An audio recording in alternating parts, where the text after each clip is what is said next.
បាទក៏ដូចជាសួស្តីពុកម៉ែបងប្អូនទាំងអស់គ្នាបាទយើងវិលត្រឡប់មកជួបខ្ញុំម្ដងទៀតការធ្វើនៅដំណើរឆ្នោតយន្តនៅថ្ងៃទី17ខែ9ឆ្នាំ2025មកចែកជូនពុកម៉ែបងប្អូនទាំងអស់គ្នាដើម្បីធ្វើការទីសងតំណែងបន្តទៀតបាទអញ្ចឹងមុនខ្ញុំអាននៅដំណើរថ្ងៃទី17រៀងមើលលទ្ធផលយើងផ្សើមមិញបាទ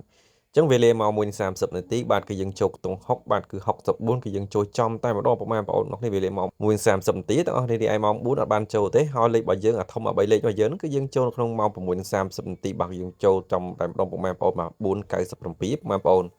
បាទយើងថ្ងៃហ្នឹងហែងមែនតើបាទម៉ោង1ក៏ដូចជាម៉ោង6:30នាទីទាំងអស់គ្នាបាទហើយនេះគឺជាតម្រុយថ្ងៃទី17ខែ9ឆ្នាំ2025ពុកម៉ែបងប្អូនបាទចឹងចំពោះម៉ែបងប្អូននៅថ្មី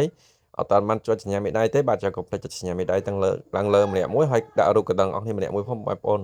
ដើម្បីងាយស្រួលការតាមដាននៅតម្រុយខ្ញុំបាទជារៀងរាល់ថ្ងៃបាទនៅថ្ងៃនេះគឺបិណ្ឌទី5អូបិណ្ឌទី10ទាំងអស់គ្នាបិណ្ឌទី10ហើយបាទចឹងកុំភ្លេច like និង share ទាំងអស់គ្នា comment លេខ168ទាំងអស់គ្នាផងដែរបាទ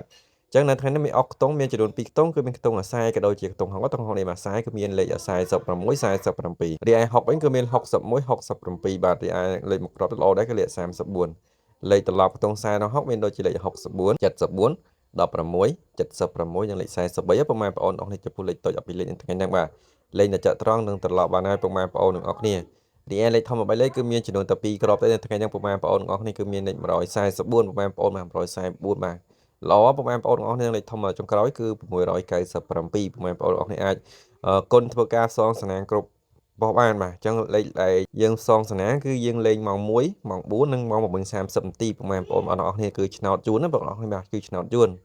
អញ្ចឹងកុំភ្លេច like និង share ទាំងអស់គ្នាហើយនឹង comment លេខ168ក៏អរគុណពុកម៉ែបងប្អូនបានផ្សំមិញគឺពុកម៉ែបងប្អូនទស្សនាច្រើនបាទអញ្ចឹងអរគុណបាទអញ្ចឹងកុំភ្លេចចុចសញ្ញាមេដៃ បាទឡាច់ឡើងលើបន្តទៀតផងពុកម៉ែបងប្អូនអស់គ្នាគឺខ្ញុំខំរកលេខល្អៗមកចែកជូនពុកម៉ែបងប្អូនដើម្បីធ្វើការលេងសងសនាទាំងអស់គ្នាបន្តទៀតផងដែរអញ្ចឹងអត់មានន័យច្រើនទេមានការជូនពរពុកម៉ែបងប្អូននៅបិណ្ឌ10ទាំងបងប្អូន